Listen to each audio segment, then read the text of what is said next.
يسعد لي أوقاتكم حبايبي، ورجعت لكم بفيديو جديد وبوصفة جديدة. ووصفتنا لليوم دونات من أطيب وألذ أنواع الحلويات اللي الكل بيتفق عليها، الكبير والصغير، بعجينتي الخرافية مثل القطن ما شاء الله. وقبل ما نبدأ بالوصفة فضلا لا تنسوا الاشتراك بقناتي وتشاركوا الفيديو ما بين الأصحاب ليوصلكم كل شي جديد. بداية عندي كوب حليب دافئ، بضيف عليها معلقة كبيرة من خميرة الفورية وكمان معلقة كبيرة من السكر.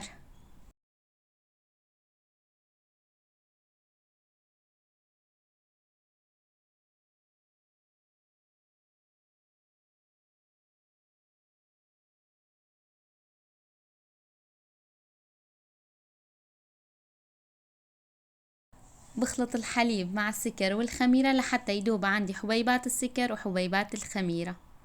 بغطيهن وبتركهن على جنب 10 دقايق لبين ما يتفاعل عندي الخميرة.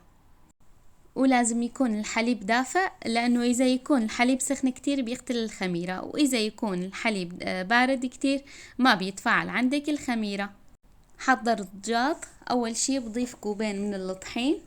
الوصفة كاملة أخدت معي 4 أكواب ونص من الطحين. هلا بضيف فوق الطحين معلقة صغيرة من البيكنج باودر ونص معلقة صغيرة من الملح، وكمان بنزل عليهم معلقة كبيرة من السكر. الوصفة كاملة أخدت معي بس معلقتين من السكر. وهلا بضيف حبتين من البيض. البيض لازم يكون بدرجة حرارة المكان. وبضيف معلقتين كبار من الزبدة المذابة، كمان لازم تكون بدرجة حرارة المكان. والخميرة ما شاء الله تفاعلت عندي.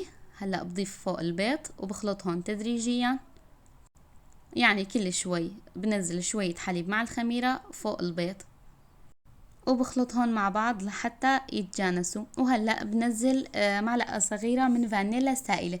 إذا ما تواجد عندك فانيلا سائلة فيك تستخدمي فانيلا بودرة معلقة صغيرة كمان.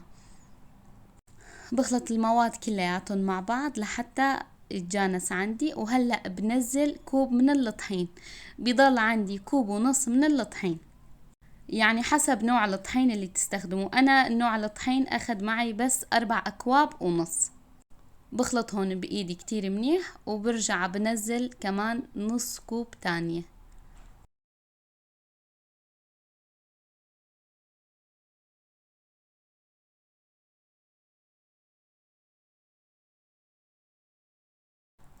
هلا راح عندي تقريبا 3 أكواب من الطحين. هلا برجع بزيد نص كوب من الطحين، يعني بيضل عندي كوب كامل. بنزلها تدريجيا وبخلط لحتى تتجانس عندي العجينة وما عاد تتلزق بإيدي. العجينة لساتها رخوة عادي. هلأ بنظف إيدي من العجين وبغسلها وبرجع بعجنها على الطاولة. رشيت شوية طحين على الطاولة، بنزل خليط العجين عليها وبزيد شوية طحين. الكوب الباقي اللي عندي كل شوي بضيف شوي وبعجن لبين ما خلصت عندي الكمية. ما شاء الله العجينة كتير منيحة ما بتلزق. وهلأ بضيف شوية زيت على العجين وكمان على الجاط، وبمسح الجاط والعجين وبغطيها وبتركها تتخمر ساعة كاملة. وهون بعد ما تخمر عندي العجينة ساعة كاملة ما شاء الله، شوفوا عجينتي هشة ومنفوشة ولا أروع من هيك. هلأ بحاول بشيل العجينة عميت مهلي كرمال ما طلع منها الهواء. بفردها بأصابع ايدي. اول شي انا اول شي ما رشيت طحين شوي على الطاولة فلزقت عندي العجين، فاضطريت شيلها وارجع رش شوية طحين كمان مدها. مديتها بهذا الشكل على شكل متساوي.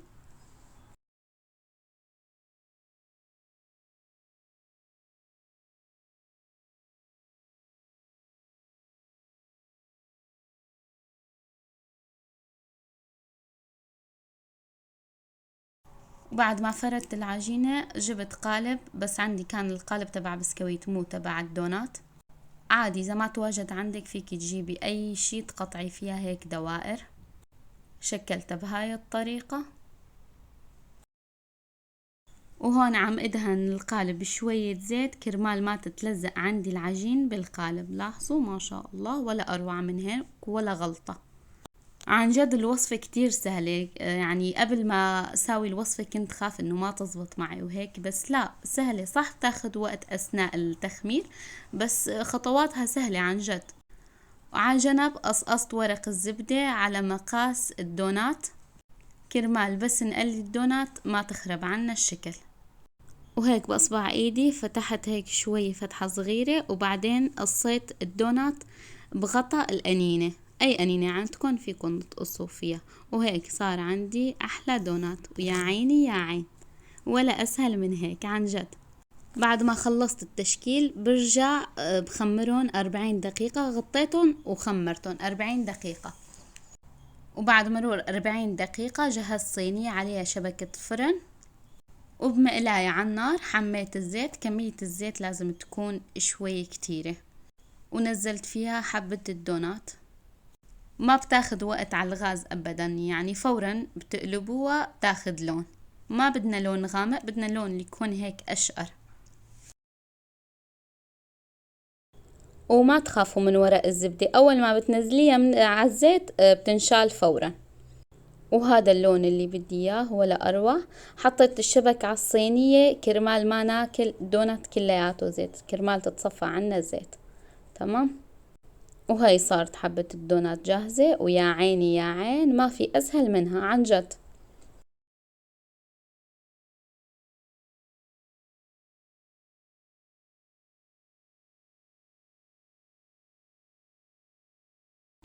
وهلا اجا احلى فقرة، فقرة الشوكولا.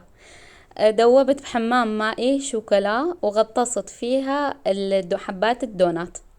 وطبعا لازم تريحوا الدونات شوي، هيك تخلوها تبرد شوي كرمال ما تسيح عندكم الشوكولا. وهيك وصلنا لآخر الفيديو. طبعا التزيين كمان بيرجع على حسب الرغبة، كيف بتحبوا تزينوها على راحتكم.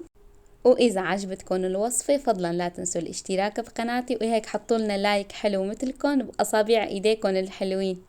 ويا عيني يا عين، هي أطيب وألذ دونات بالعالم.